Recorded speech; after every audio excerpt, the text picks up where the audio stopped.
वर्धन जी, क्या अभी ये सवाल ही खत्म हो चुका है कि ये सरकार बचेगी या नहीं? सवाल इस बात का बचा है कि शिवसेना बचेगी या नहीं। सरकार गिर गई, उसके बाद उद्धव ठाकरे के पास कुर्सी तो नहीं बची, लेकिन क्या शिवसेना बचेगी उनके पास?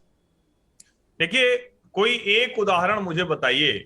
मैं इसको लोगों से भी कह रहा हूं कि इसको आप मन में सोचिए कि महाराष्ट्र में जिस विचार को लेकर शिवसेना बनी, उसको लेकर कोई बड़ा आंदोलन उद्धव ठाकरे की अगुवाई में, कोई बड़ी जनसंपर्क यात्रा उद्धव ठाकरे की अगुवाई में, कोई ऐसी योजना, यहां तक कि जो वो कैबिनेट की मीटिंग में पिछले 2 दिनों से कर रहे हैं, एक औरंगाबाद का नाम भी बदल के संभाजी नगर नहीं कर पाए। ऐसे में पार्टी वो खड़ी कर पाएंगे, इसमें मुझे बहुत संदेह दिखता है। सरकार नहीं, पार्टी टूटने की स्थिति है, पार्टी खत्म होने की स्थिति है। तो ऐसे में ये अपने आप में पॉलिटिक्स का एक बहुत क्लासिक उदाहरण होगा, जो शायद ही पहले कभी देखने को मिला हो, कि कुर्सी के चक्कर में कोई आदमी 2-2.5 साल की कुर्सी ले और उसके बाद कुर्सी भी गवाए और पार्टी भी गवाए।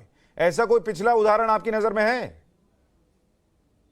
नहीं, इस तरह से तो नहीं ध्यान में आता है, और इस तरह से किसी ने किया भी नहीं। देखिए, इसमें एक जो महत्वपूर्ण चीज है कि लोगों ने जिसकी भी लड़ाई रही, वो अंतिम में लोग जीतते रहे। आमतौर पर जो रहा, जो परिवार के, जिसको हम कहते हैं ना कि विरासत की लड़ाई रही। पहली बार है कि इस तरह से कोई हारता हुआ दिख रहा है, वो भी उद्धव ठाकरे के ही खाते में जा रहा है। एक बार जल्दी सुप्रीम कोर्ट चलते हैं। अनुज, सुप्रीम कोर्ट से क्या अपडेट है फ्लोर टेस्ट पर?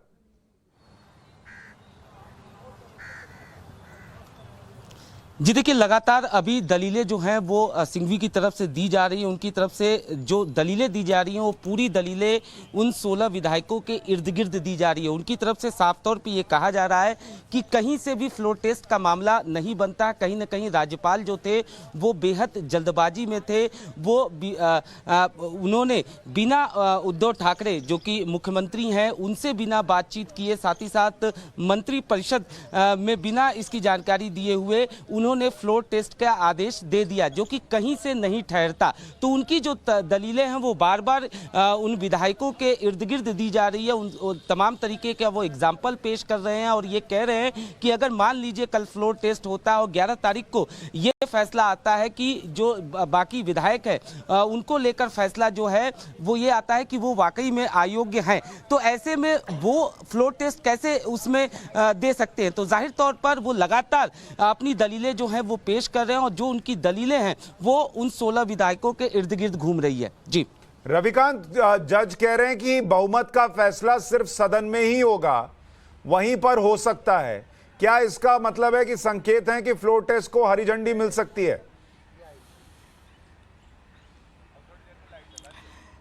देखिए सुशांत, फिलहाल हम आकलन तो नहीं कर सकते, लेकिन जस्टिस सूर्यकांत ने एक हाइपोथेटिकल क्वेश्चन जो है वो अभिषेक मनु सिंघवी से पूछा है और जस्टिस सूर्यकांत ने ये कहा है कि अगर मान लिया जाए कि एक सरकार जो है वो अल्पमत में है, यानी उसके पास मेजॉरिटी नहीं है और एक केस जो है पेंडिंग है स्पीकर के सामने कि वो डिस्क्वालीफाई करे विधायकों को, ऐसी परिस्थिति में क्या गवर्नर अपने अधिकार का उपयोग नहीं करेगा?